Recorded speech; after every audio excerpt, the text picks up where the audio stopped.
Welcome to tax बाबू, जहां पे आपको मिलता है इनकम टैक्स, जीएसटी और टैक्स के related latest news and updates and very much important information. Keep watching tax Babu on YouTube for income tax and GST.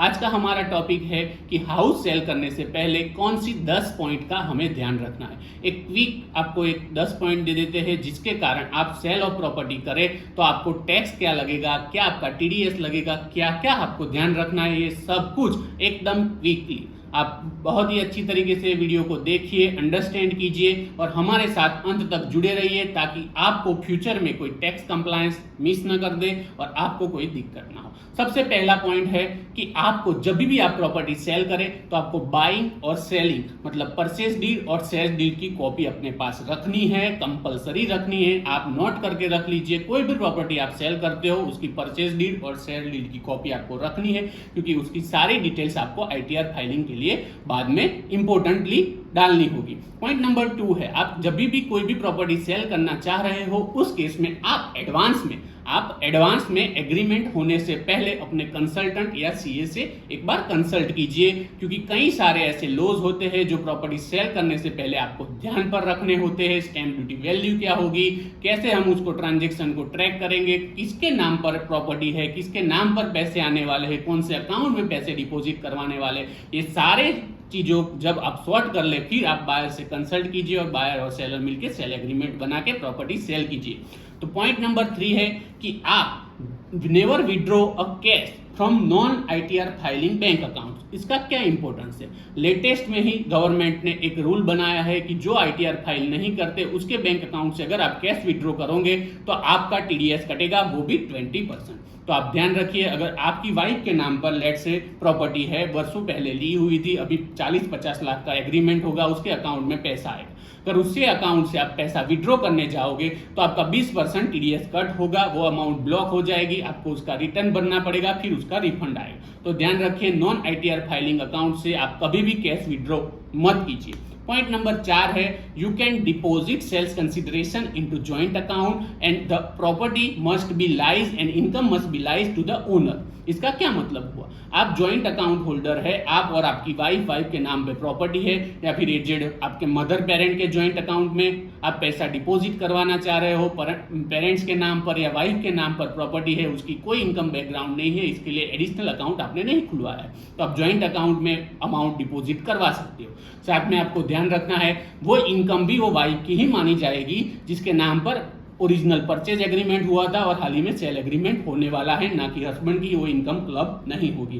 Point number 5 क्या है, capital gain कैसे कैलकुलेट करें। कैपिटल गेन कैलकुलेट करने के लिए आपको पहले sale agreement value sales consideration decide करना है, उसमें से आपको इंडेक्स कॉस्ट ऑफ परचेज और index cost of upgradation deduct करना है। आसान भाषा में आपकी जो सेल वैल्यू आप एग्रीमेंट में हाल ही में कर रहे हो उसमें से आपको परचेज के टाइम का इन्फ्लेशन रेट ऐड करके वैल्यू डिडक्ट करनी है। जो भी आपने घर में खर्चे किए हैं, फर्नीचर बनवाया, एक्स्ट्रा फ्लोर बनवाया, एक्स्ट्रा कोई आगे डेवलपमेंट किया, वो सारे खर्चे उसमें से लेस करने, उसके बाद जो अमाउंट बचती है वो आपका कैपिटल गेन है। कैपिटल गेन समझ में आने के बाद पॉइंट नंबर 6 है कि कैपिटल गेन शॉर्ट टर्म है कि लॉन्ग टर्म, वो कैसे डिसाइड करें। प्रॉपर्टी के केस में असेसमेंट ईयर 18-19 के बाद से अगर आपकी प्रॉपर्टी 36 महीने के बाद आप बेच रहे हो तो आप compulsory long term capital gain में फॉल हो जाओगे, उसमें आपको 20% टैक्स लगेगा। अगर 36 महीने से पहले आप प्रॉपर्टी बेच रहे हो तो आपको शॉर्ट टर्म कैपिटल गेन लगेगा, उस केस में आपको 15% टैक्स लगेगा। 15% शॉर्ट टर्म में, लॉन्ग टर्म में 20% टैक्स लगेगा। उसके एडिशन में अगर आपका टैक्स ज्यादा है तो सरचार्ज लगेगा और कंपलसरी 4% एजुकेशन सेस लगेगा। पॉइंट नंबर 7 है, अगर आपकी प्रॉपर्टी इनहेरिटेंस में आपको मिल रही है तो आपको कोई एडिशनल टैक्स लायबिलिटी अराइज नहीं होती, वो एग्जम्प्ट ट्रांजैक्शन में फॉल होता है और इनहेरिटेंस के केस में आपको कोई टैक्स नहीं भरना होता है। पॉइंट नंबर 8 है, अगर आप प्रॉपर्टी में सेल करने के बाद कैपिटल गेन से टैक्स बचाना चाहते हो, इनकम टैक्स बचाना चाहते हो, तो आप प्लानिंग करके इन्वेस्टमेंट कर सकते हो। कौन सी प्रॉपर्टी में इन्वेस्ट करें, हाउस में इन्वेस्ट कर सकते हो या फिर बॉन्ड में इन्वेस्ट कर सकते हो। उसकी भी एक टाइम लिमिट होती है, 2 साल या 3 साल एप्लीकेबल ऑफ सेक्शन 14 की जो भी आपको एप्लीकेबिलिटी है उसमें आप फॉल कीजिए और वो एप्लीकेबिलिटी के हिसाब से आप नया घर परचेज कीजिए या फिर प्लॉट लेके घर डेवलप कीजिए, या फिर अगर आप वो साल जो भी फाइनेंशियल ईयर में आपका सेल डीड हो रहा है उसकी 31 मार्च से पहले आपको परचेज एग्रीमेंट भी कर लेना है, तो ही वो इन्वेस्टमेंट का सेटअप आपको ये सेल अमाउंट के सामने मिलेगा। इन केस अगर आप 31 मार्च वो फाइनेंशियल ईयर में इन्वेस्टमेंट नहीं कर पाते, तो भी आपके पास एक ऑप्शन है जो सेक्शन 54 में बताया है, वो है कि आप गवर्नमेंट का एक कैपिटल गेन अकाउंट खुलवा लीजिए, और जब भी आपका कंस्ट्रक्शन या फिर सेल डीड हो जाए नई इन्वेस्टमेंट का, तब आप वो सेल्स प्रोसीड, वो अमाउंट जो अकाउंट में है वो उसे दे दीजिए।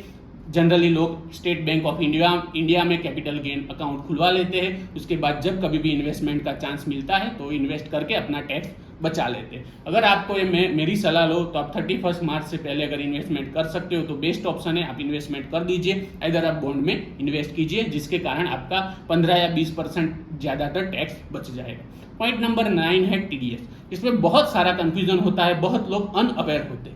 अगर आपकी प्रॉपर्टी वैल्यू 50 लाख से ऊपर है तो आपको 1% टैक्स डिडक्ट करना है। और कौन से केस में? जब आपका सेलर, मतलब आप खुद सेलर है, तो आपका सेलर जब रेसिडेंट है, सेलर रेसिडेंट है तो बायर, लायबिलिटी बायर पे होती है कि वो सेलर को पेमेंट करे, उसमें से 1% डिडक्ट करके गवर्नमेंट में डिपॉजिट करो। जो डिपॉजिट करवाता है उसके 30 दिन के अंदर उसको एक फॉर्म फाइल करना होता है, फॉर्म 26 QB।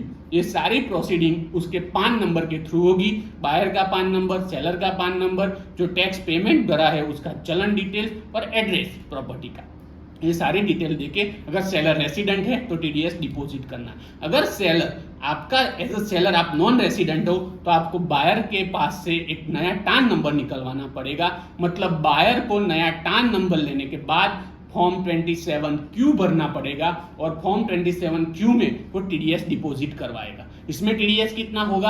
अगर आपकी property long term capital asset में फॉल होती है तो 20%, अगर शॉर्ट टर्म कैपिटल असेट होती है तो 30%। आप ध्यान रखिए, अगर आप एज अ सेलर एनआरआई है तो कंपलसरी बायर ने टीडीएस डिडक्ट किया कि नहीं, वो ध्यान रखिए। अंडर सेक्शन 195 उसने डिडक्ट किया 20% या 30%, वो फॉर्म 27Q जमा करवाया कि नहीं, उसके बाद आपको सर्टिफिकेट भेजा कि नहीं, सारे डिटेल चेक करिए। ये बहुत इंपॉर्टेंट है, वो जो हमारा आखिरी पॉइंट है उसके लिए। पॉइंट नंबर 10, जो भी बायर या फिर सेलर प्रॉपर्टी बेच रहा है या खरीद रहा है उस साल में उसको कंपलसरी अपना इनकम टैक्स रिटर्न भरना है। उसका जो भी कैपिटल गेन होता है उसके सामने जो टैक्स एडजस्ट होने के बाद अगर रिफंड होता है तो अगर रिफंड लेना है तो आपका फायदा हुआ, अगर एक्स्ट्रा टैक्स भरना है अदर कोई इनकम के साथ आपका कैपिटल गेन हुआ तो फिर आपको वो टैक्स पेबल करने के बाद पे करना है। अब ध्यान रखिए, प्रॉपर्टी बेच दी, कुछ नहीं किया तो इनकम टैक्स आपको 6 या 12 महीने में इंटीमेशन भेजेगा कि आपके अकाउंट में इतने सारे पैसे डिपॉजिट हुए, कि पैन कार्ड आधार कार्ड लिंक हो गया है, इसलिए कंपलसरी ध्यान रखिए इनकम टैक्स रिटर्न फाइल कीजिए। हम देख लेते हैं ये 10 पॉइंट जो मैंने आपको यही इस वीडियो में बताया एक वीक। पॉइंट नंबर 1 है आपको परचेज डीड और सेल डीड की कॉपी अपने पास रखनी है। पॉइंट नंबर 2 है आप सेल डीड करे, सेल एग्रीमेंट करे, उससे पहले अपने कंसल्टेंट या सीले से एडवाइस लेनी। पॉइंट नंबर 3 है आप जिस अकाउंट से अमाउंट विड्रॉ करना चाह रहे हो, कैश विड्रॉ करना चाह रहे हो, वो लास्ट 3 ईयर का आईटीआर कंपलसरी फाइल किया हुआ होना चाहिए। पॉइंट नंबर 4 है आप ज्वाइंट अकाउंट में भी अमाउंट डिपॉजिट कर सकते हो, और वो इनकम जो एग्रीमेंट जिसके नाम पर होगा उसकी ही गिनी जाएगी। पॉइंट नंबर 5 है capital gain is equal to sale consideration minus index cost of acquisition minus index cost of upgradation. Point number 6 है long term and short term capital gain में कितना टैक्स लगेगा। अगर 36 महीने से ज्यादा है तो लॉन्ग टर्म 20%, कम है उससे पहले 36 महीने से पहले बेच रहे हो तो 15% शॉर्ट टर्म कैपिटल गेन लगेगा। पॉइंट नंबर 7 है इनहेरिटेंस में कोई कैपिटल गेन टैक्स नहीं लगेगा। पॉइंट नंबर 8 है आप इन्वेस्टमेंट हाउस में या फिर बॉन्ड में करके अपना कैपिटल गेन टैक्स सेव कर सकते हो, बचा सकते हो, या फिर बिल्कुल नल एंड एग्जम्प्ट कर सकते हो। पॉइंट नंबर 9 है अगर रेसिडेंट सेलर है तो आप 1%, प्रॉपर्टी की वैल्यू 50 लाख से ज्यादा है तो टीडीएस डिडक्ट करोगे। अगर नॉन रेसिडेंट है तो उस केस में शॉर्ट टर्म है तो 30% और लॉन्ग टर्म है तो 20% आप टीडीएस डिडक्ट करोगे, टान नंबर निकलवाओगे और उसका 26QB अंडर सेक्शन 195 डिपॉजिट करोगे। पॉइंट नंबर 10 है आप कंपलसरी अपना इनकम टैक्स रिटर्न भरोगे। तो thank you for watching @TaxBabu on YouTube. If you like the video and information, like, share and subscribe and keep watching Tax Babu on YouTube for your important information regarding tax and law. धन्यवाद।